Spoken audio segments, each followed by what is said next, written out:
Some people know me as Rawb Love online. That's kind of my personal branding. It's also my reminder to myself to be the love, the raw kind. So my skill set, or one of them, seems to be the ability to simplify things down.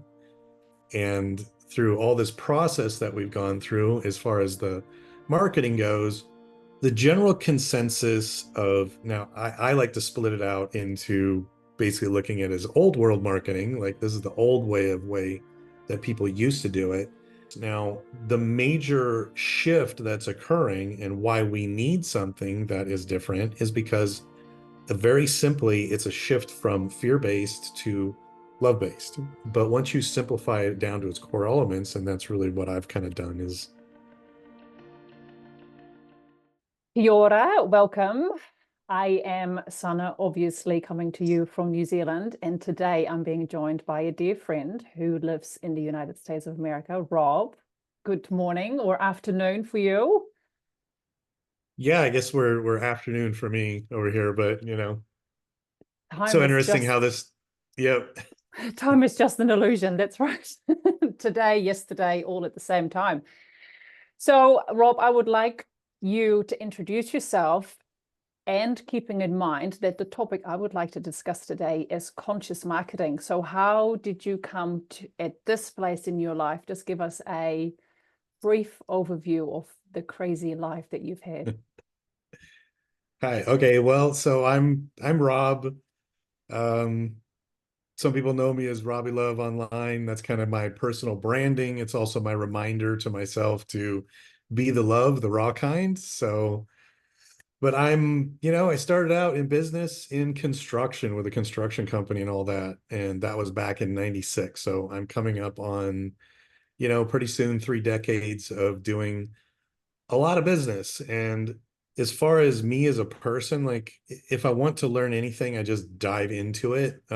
Usually it has felt in the past like stepping into the cockpit of like a 747 and never having been in a plane before, and there's just switches and dials and stuff everywhere, and how do I take this thing off, and what if I crash?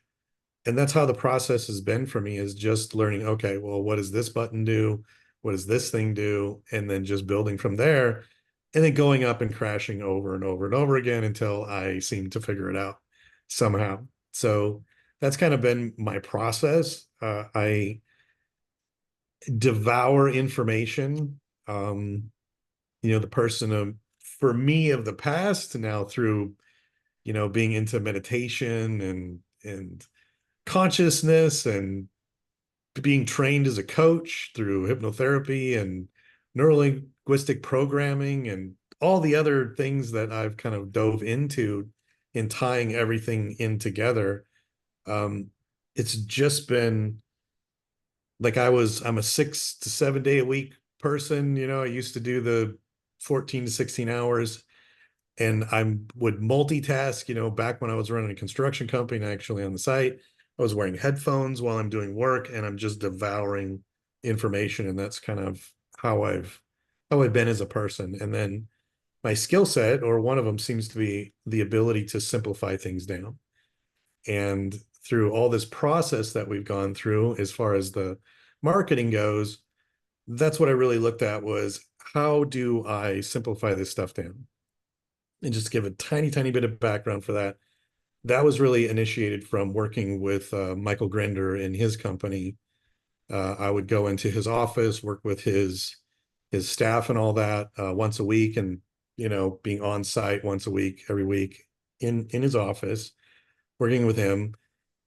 And then the rest of the time, I'm working remotely, kind of a thing, and then also on other projects that I was doing. But a lot of this had originated from wanting to simplify that down for his team and his work. And if for the people that don't know who Michael Grinder is, he's the national director of NLP and education. He's basically the world expert in non-verbal communication, which is super important because most of what communication is all nonverbal in nature. And this guy is the master of it.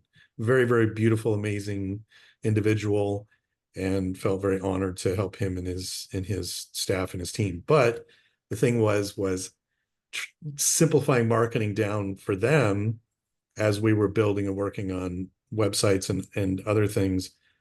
I ended up finding that there was no really simplified system or method. So I just sat and meditated in front of a blank piece of paper at like 5 in the morning for a couple of weeks, and all the pieces kind of started coming through. And that's kind of been my process for a lot of different things that I've developed along the way. All right. So I don't know, that kind of gives a little bit, I think, Yeah, and I think it is of so it. important that we're able to.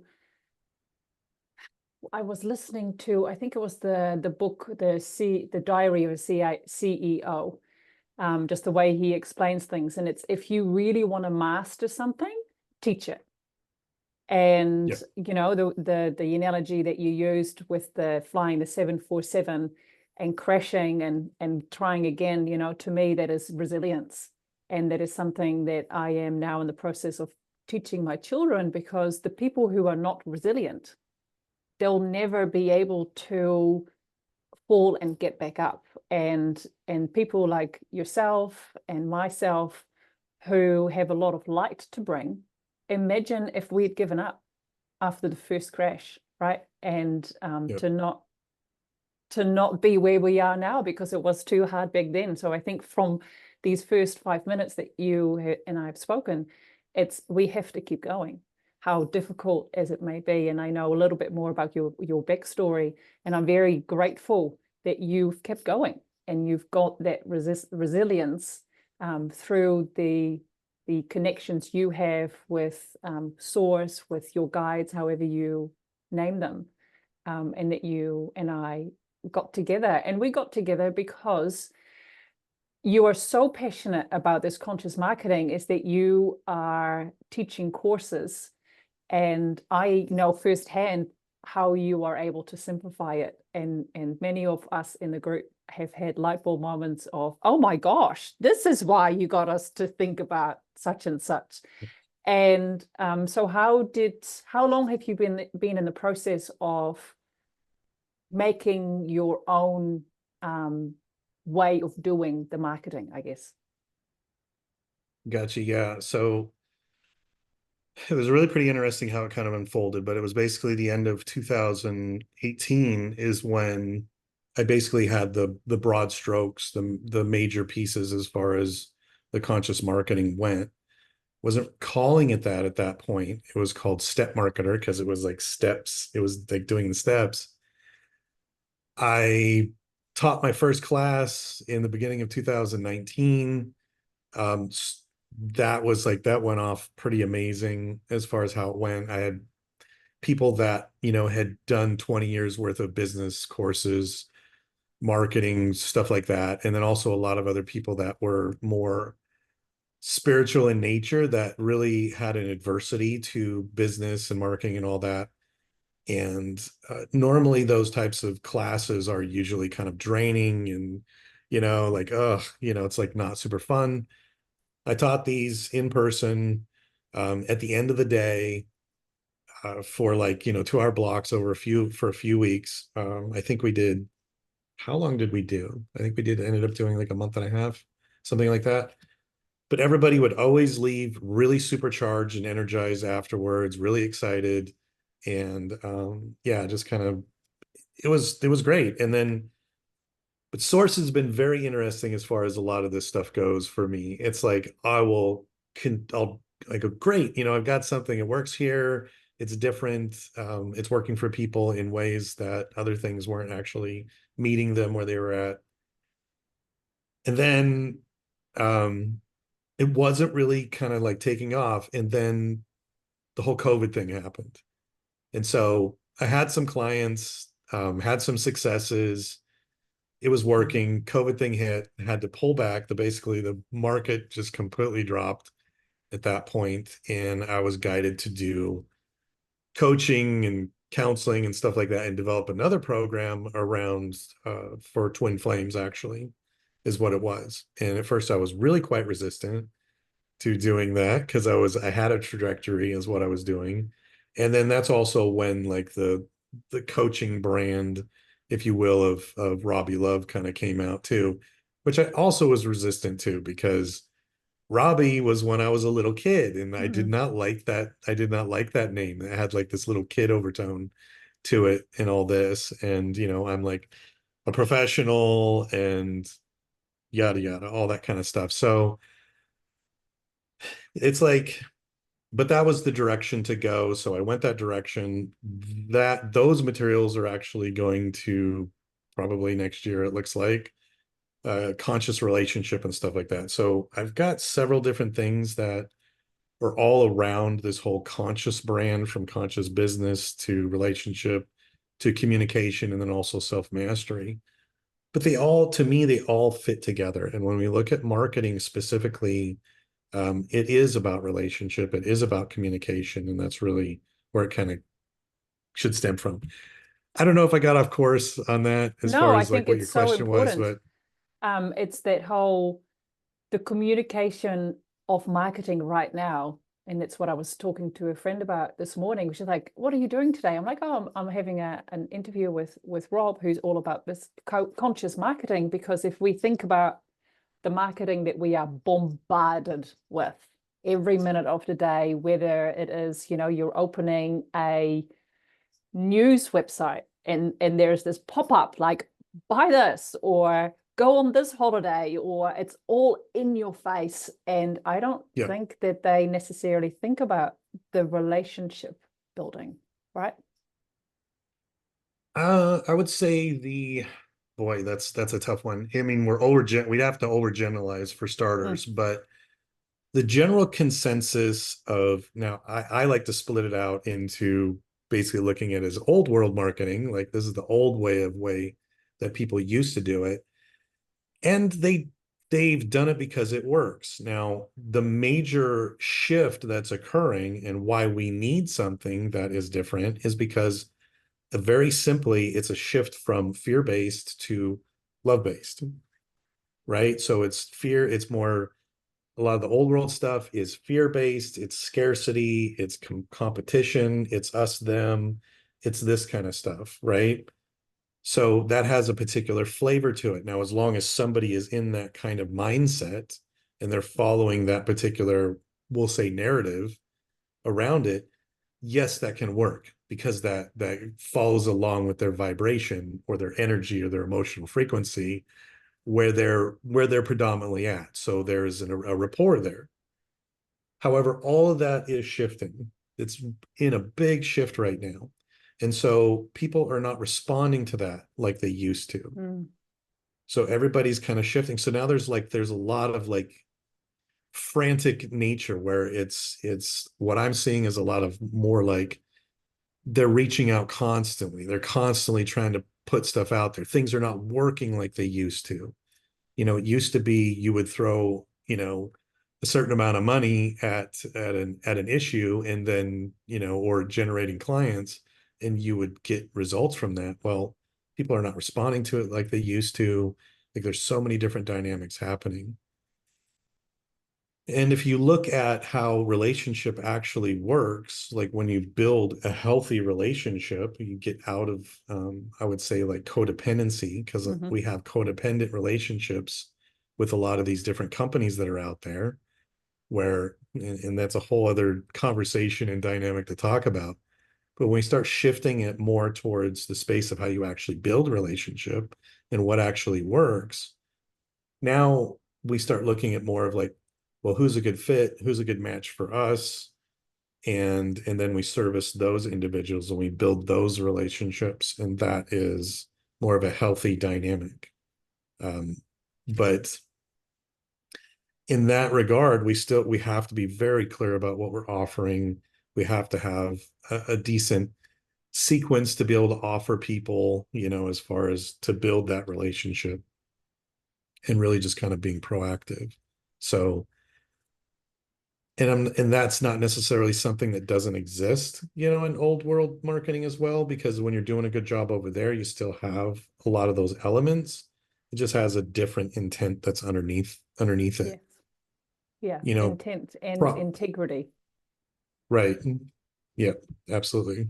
So So does that kind of answer it? yes, Okay. so we're stepping away from wanting to target everyone, right? That's very much old world. Throw out throw 1 million out and hoping for a 10% back. Whereas the way that you would like, well, I'm sure you're not the only one, but you're the only person that I know that's very, English is escaping me right now, very passionate of changing that way of doing it, is rather than throwing $1 million hoping or 1 million whatever out there, it's kind of being more targeted. That's a word you used before. So how do you, is that very much a brand looking within themselves of who would be the best fit, or how do you see that targeting? Yeah.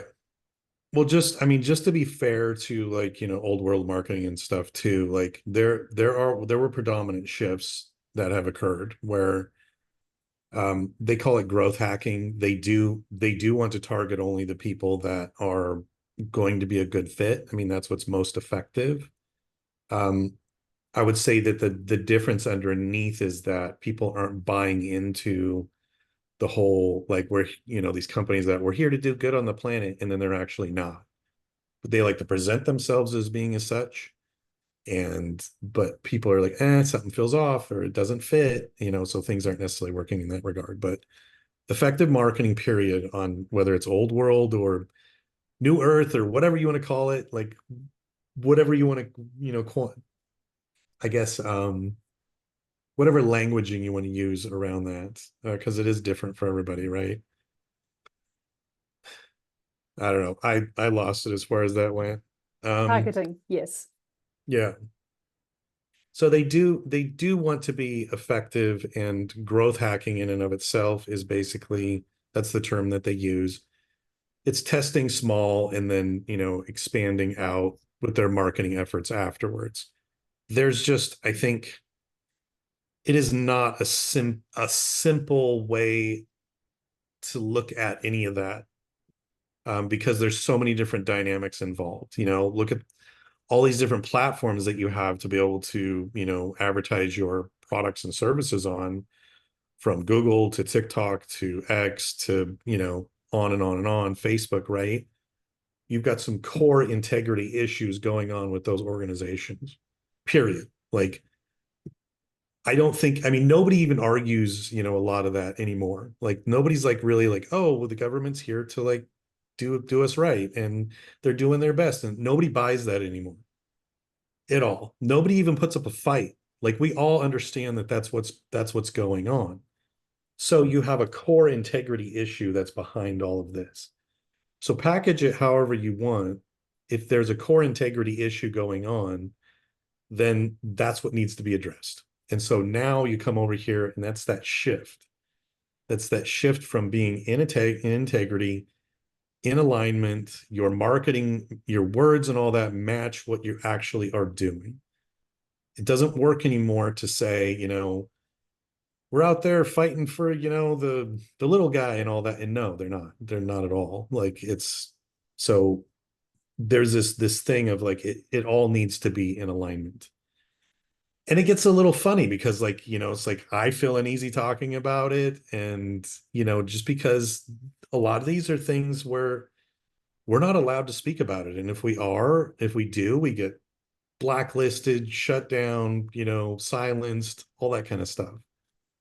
But these are very important things that are occurring. And when we understand that as like business owners, now we can start to make sense of, what do we do? What do we do to be able, to market our products and services? Well, we get really clear about our messaging. We get, we make things nice and simple as we possibly can.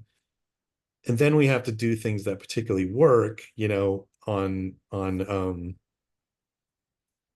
I would say places that are in alignment, which is like difficult to find for a lot of us as it stands. So a lot of this is in flux, and it is challenging to talk about because there are so many different dynamics going on and all that. So I don't know if I just muddied the waters quite a bit there, quite possibly, but the simplified version is really just saying that, it is this shift. It's the shift from being this fear-based type stuff to more of a love-based type thing.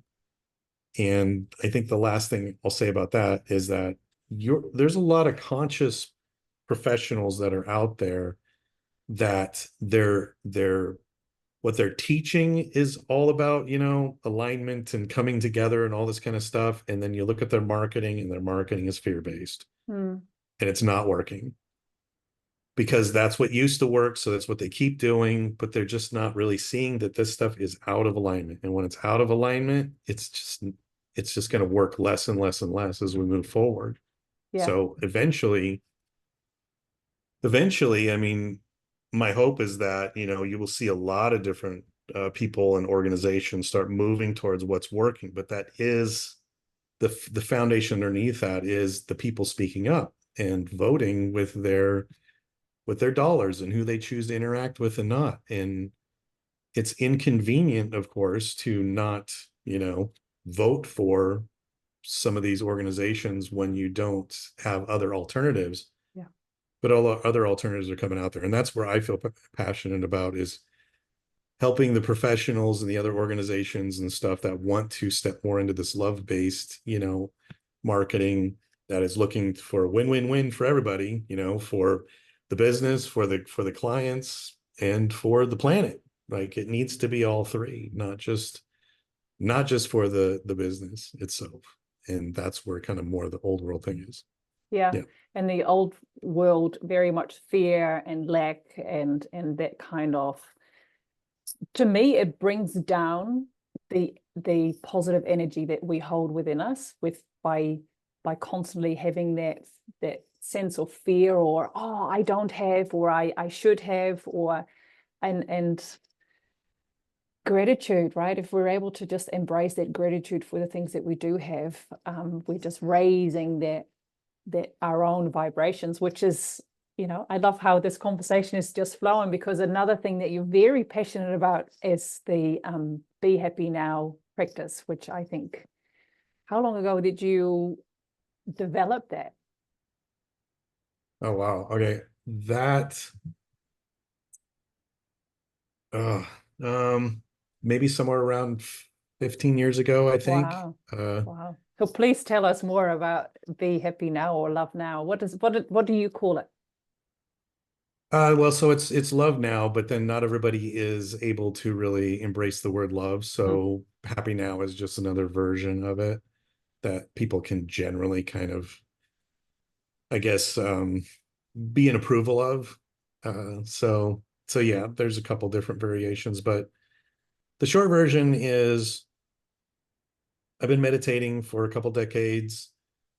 About 6 years into my practice, I started just kind of blacking out, you know, so I would have the morning sit and the evening sit kind of a thing, 20 minutes or so. And I tried to push through that for about 6 months. It's like, okay, this is the way we do it. Like, we sit in meditation and we connect and we do all this, right? I got to follow the process here. And the process, or however you want to look at it, the universe, my higher self, source, however you want to look at it, was like, nope, we're going to do something a little bit different. And so I just started blocking out. And then I had a mentor at the time, who was, he's like a legitimate 10th degree, you know, black belt, created his own martial arts. And he'd been studying with transcribing like ancient Buddhist texts for like, I don't know, since he was a teenager, Wow. I guess, or a young adult anyways. And I went to him and I said, you know, what do you do to meditate? And he's like, I don't. And I was like blown away by this. I was like, you're kidding me. Like, you're like the guru on the mountaintop here. You don't meditate? And he's like, nope. I was like, okay, well, what do you do? And he's like, I just connect. And so he just connects all the time.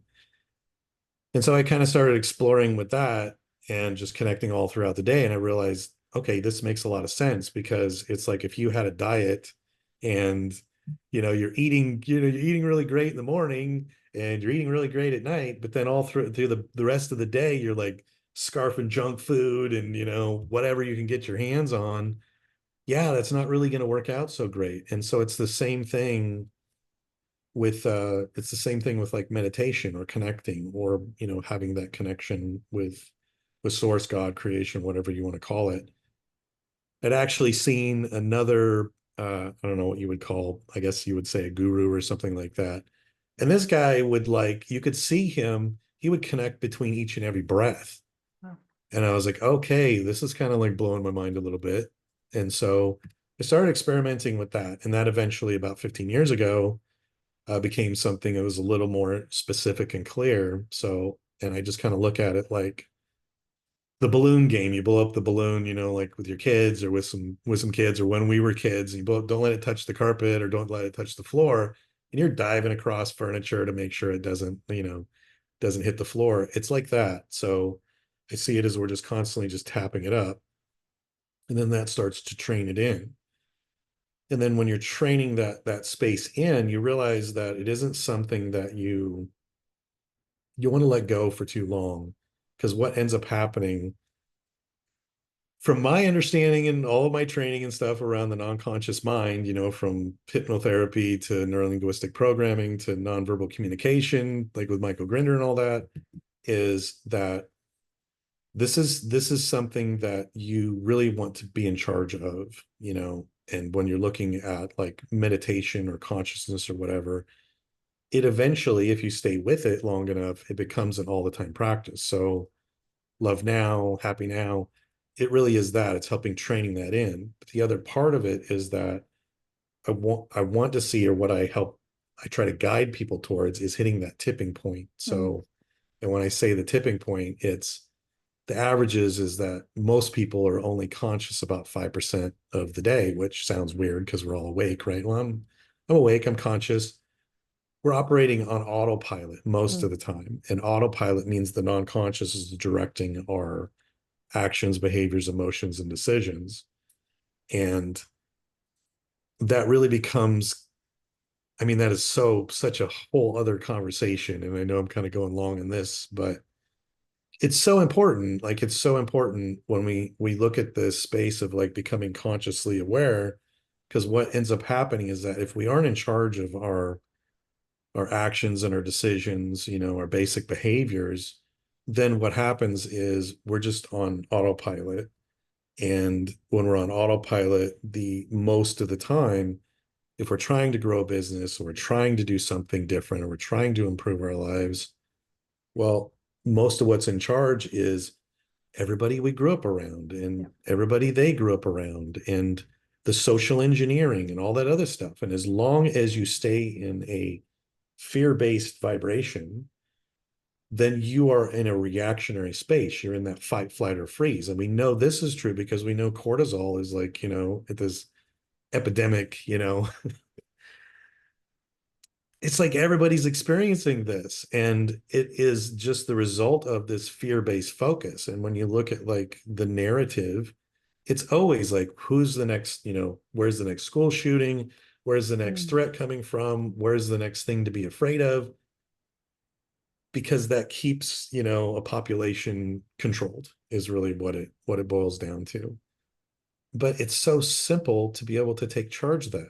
You just you stimulate your parasympathetic nervous system, and that makes it so you actually are kind of proactive. If you look at Michael Grinder's work or know much about that, I guess, well, you have to go pretty deep, I would say. But he basically says that, if your breathing is high, or if you're in that fight, flight, or freeze space, or you're in a fear-based reality, you're in a fear kind of vibration or emotional frequency, you cannot trust your intuition, not at all, because it's actually been hijacked by whatever the programming that's in there.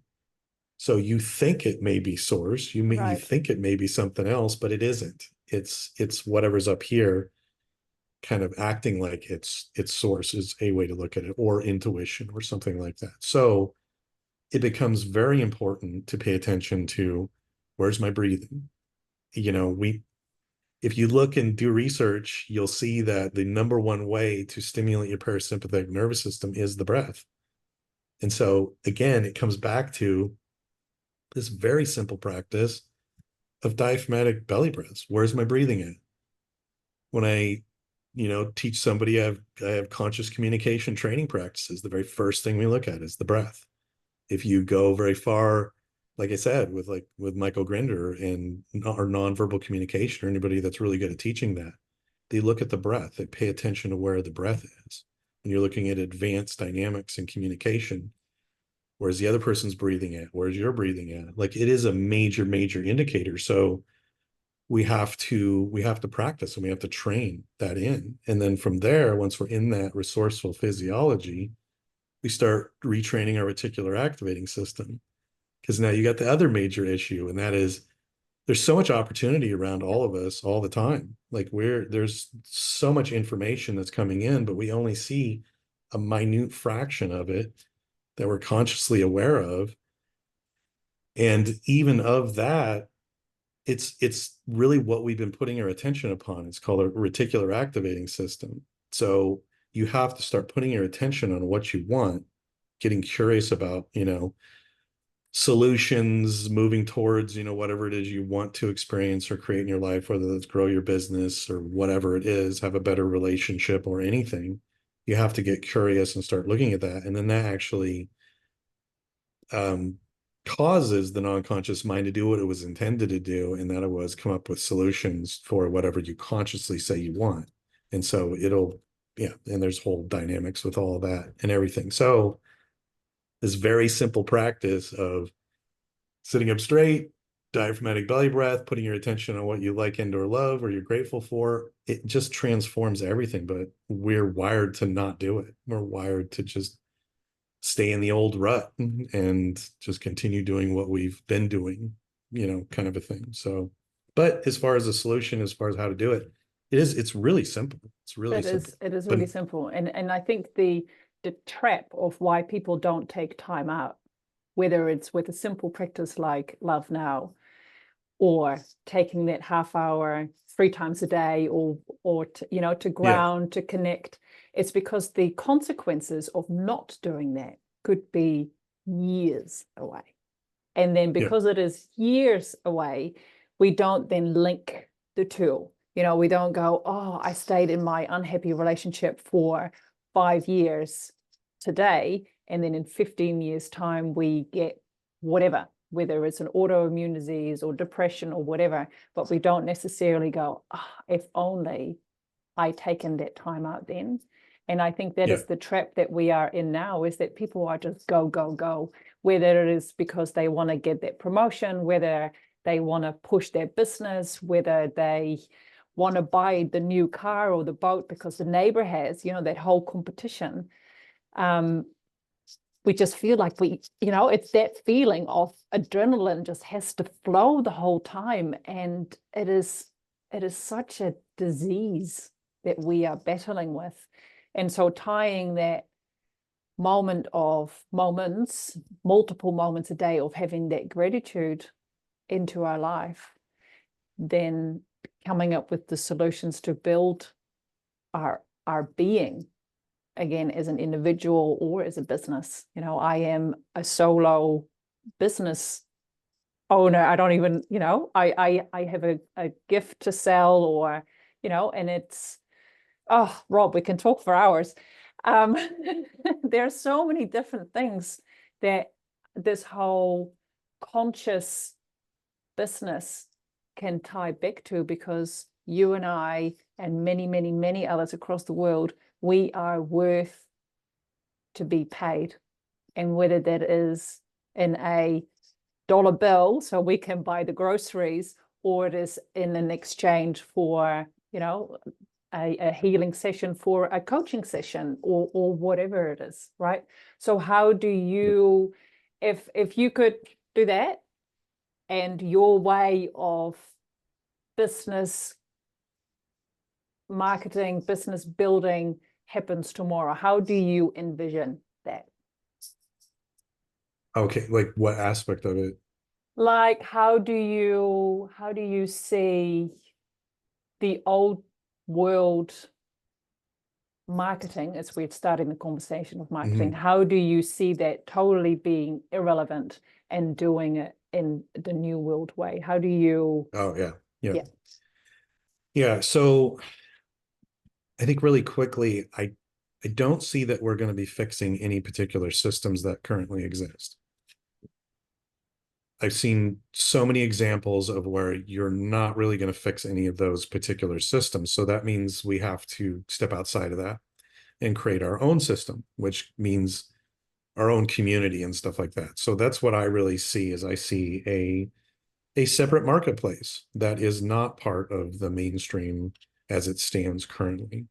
And I see that as being it's a very kind of different animal as far as that goes. There's people that are looking for solutions, and there's people that have solutions. And then the people that have the solutions, their stuff is organized in a way where the messaging is really simple. It's just really clear. It's easily able to digest it and see if it's a good fit. And yeah, so I mean, I see it as being a just separate of. And also I'm very passionate about things being extremely simple, as simple as possible, especially when you're talking about such a massive paradigm shift, because you like the brain craves clarity, but in these chaotic situations of like, what do we do? Like all these systems are just, I mean, just being very honest, very manipulated and broken. Um, what do we do instead? And or like looking at somebody that's in that kind of situation, as far as like they're waking up. I mean, we call it kind of the red pilling process, is really what it is. And my heart goes out to those individuals.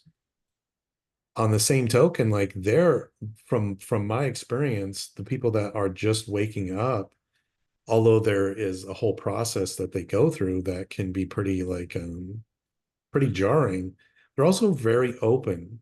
They're very open to solutions, and they're not buying into the old way of doing things. So I guess the short version is I see a lot. I was shown a lot before kind of COVID happened and all that. And then the process as we move forward, I do see that it needs to be something that will be, and that is kind of loosely in the works, I will say at this point, as far as being a separate marketplace.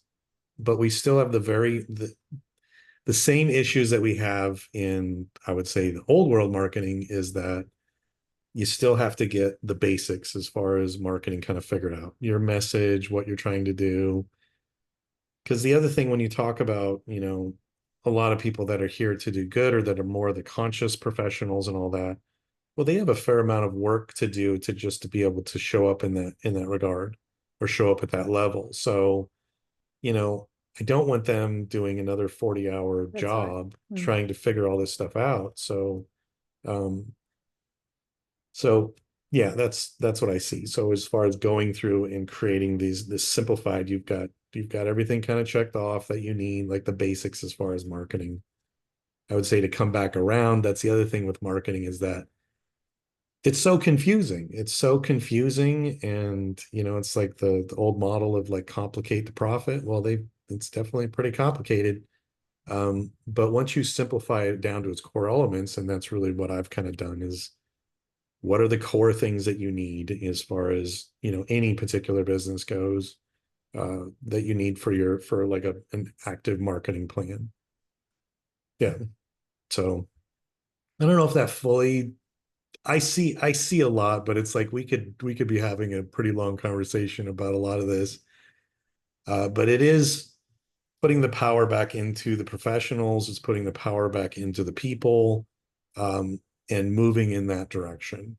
And that is, as far as I see it, that is our way forward. It's together. It's moving away from, fear, separation, and lack, to love, unity, or community, and abundance for all. Like that is a conscious business. A conscious business, or a business professional, is not going to do things that is just selfish or not in the best interest of them and their clients. And then also with the bigger picture of, is this in alignment with where we want the planet to go, where we would like to see as far as the entire culture that is humanity. And yeah, Yeah, then and I I have some think other yeah, more and go more ahead, sorry. people are getting there, right? And It's what does my action today, what kind of implications will that have, not just on their life, but actually on their surrounding environment. So from Yeah. experience, I am doing one of Rawb's business courses, and we have attracted a beautiful group of people, and we are very varied in our businesses that we run. So if someone is watching this, listening this, and they are like, yes, I want to know more about how I can step into this new paradigm of doing things, what options do you have? How do people get in touch with you? Well, basically, they just go to consciouspros.org and take a look at what's offered there, because it will be changing at different points as far as that goes. But as we're moving forward, it will be plugging in there, and then I can figure out where they fit in, where they might like what would be of service to them, whether that would be getting into some kind of program or a group or something like that, because a lot of this really is just evolving, and it's more of stepping into that flow space. So I have a structure and all that, but source has the universe has the way that these things are going to unfold and move forward. So I would just say, just go there, and whatever is available that resonates with the individual, and they can always just reach out and talk to me or whoever happens to be, in my company or the company. Really try to get away from that whole mind and all this kind of stuff. I mean, this is a together thing as far as us moving forward. It's not this separate, I really see everyone coming together in a loose affiliated organization. And I do see it as being the world's largest, as far as, because that's really what we need. We need a global movement of the people. These imaginary borders and boundaries and stuff are just designed to keep us separate. And it's illusion of, how different we are, but we're not. We're not at No, all. no. And Every single person we don't all have to come out with the same solution, right? Why am I going to figure out how to best market my business?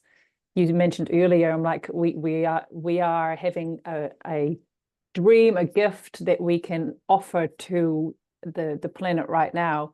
But to then share that, it takes another 10, 15, or 40 hours a week to actually bring that to the masses. And I think that is where someone like yourself, who knows a lot of the ways of to best simplify our message and then get it out. Yeah. And therefore having someone like you in your corner of a particular business, I think it is such a gift to go, so that's how I get my star client, and this is how I figure out how many messages a week to push, or and therefore I don't have to reinvent the wheel. I can come to you, rely on your expertise, and we both win, because you're doing what you're passionate about, and I am able to fully commit to the thing that I am passionate about. Yeah, thanks. And I'll just add to that it's kind of like we have a whole set of like building blocks, right? And everything that you're going to build, there's certain pieces that you'll need to build this. Like if you're building a wagon, right, you're going to need 4 wheels, a box, and a handle. Well, that's going to look different for everybody, as far as their different businesses go. Some people will want to be online, other ones won't. They'll be more in person, and it's just having the different options there available. And then there's the key elements for each, which is like,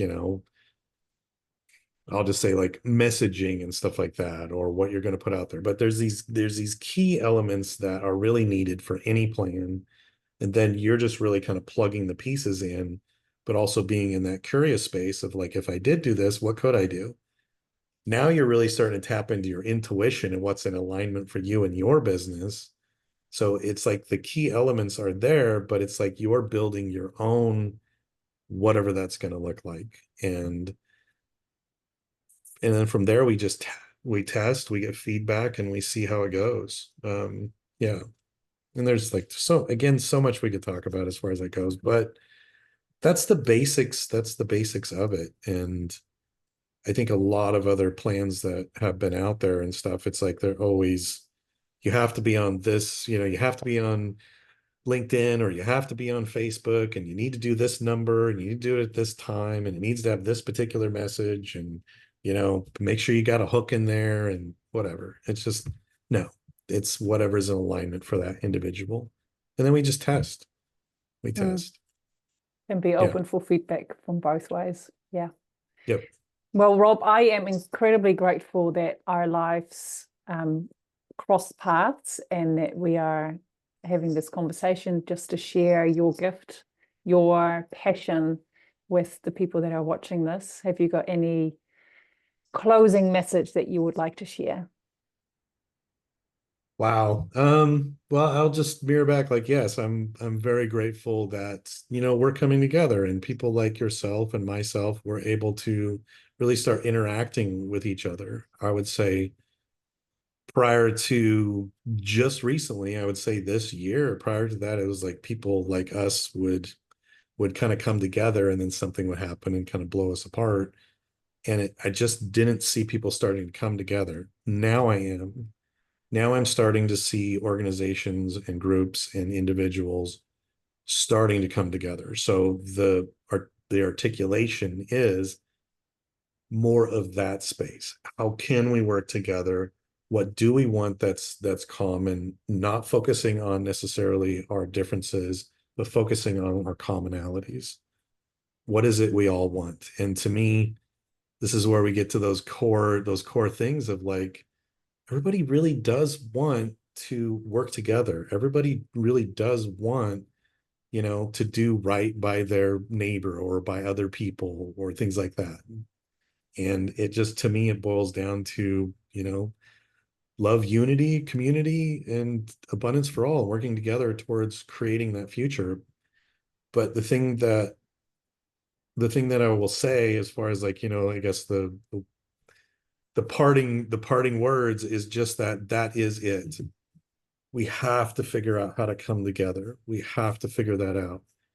And that means we have to be able to figure out how do we handle conflict? How do we Mm, handle differences? How do we do that in a way that is honoring of ourselves or in balance? It's like, even when we're looking at like the money thing in business, balanced energy exchange. I mean, we're looking at balance as far as things coming forward.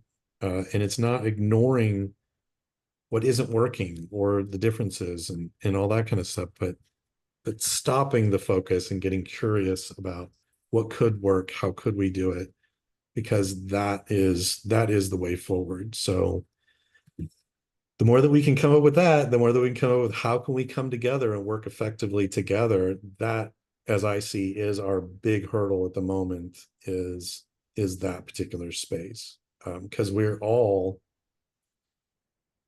whether you want to look at it as social engineering or whatever else, however else you want to look at it, there is a momentum that we're trying to turn at this point, and that's not necessarily a comfortable process. The more that we can come together and support each other in moving forward, that is the movement. And if people resonate with what I have to offer, great, reach out. If they resonate with you, reach out. Like, reach out. And will be surprised at the connections that will evolve from that. But it's like that, it's that space of like getting into being more conscious to even dare to like step out mm, and start a business or reach out to somebody and get some support or whatever that is, because that is it. And like, we're stepping out of fear being the control mechanism to being more, what do we want? What are we passionate about? What do we want to see in the world? What do we want for our lives? And that's more that love focus. And so every moment that we can step closer towards that and honor our process as we're going along, the better, the better, the better, the better. And whatever that looks like for the individual, whoever's listening to this, whatever that looks like for you, follow it. yeah. Follow it. You know, and it is a process. We are stepping out of codependent relationships with people and all the shoulds and codependency with businesses and governments and everything else, and standing up for ourselves, breathing, being in the moment and saying, no, that doesn't work for me. I'm not going to continue down that particular route. This is what I want instead. And for the people that are also like, yeah, I want that too, great. Now you're talking about relationship. Now you're talking about our way forward in business and all of that. And the more that people step into their intuition and their own personal guidance, the more that they're going to feel those businesses and other professionals that are also in integrity. Integrity is going to be the big thing, I think, stepping forward. So, yeah, kind of all over the place, lots of different topics, right? All that kind of stuff. It's a big one, but I really appreciate you taking the time, doing this with Absolutely. me. I think it is Yeah. so important. And that's my passion, why I want to do this. Every one of us has a passion or a gift. And I want to give people the voice. Yep. And you have a presence on let's call it social media already. But not necessarily the people who've been watching other episodes of Soul2Soul would have come across you on those platforms, right? And so by just spending some time with you, I appreciate the work that you do. I see the value in the work that you do, and I think more and more people need to hear that, right? Yeah, ditto. You're a rock star to me as well. So thank you. No worries at all. So thank you so much, Rob. And I'll put your details in the description so people can get in touch with you. Awesome. Thank you. Thank you. Much love. Bye.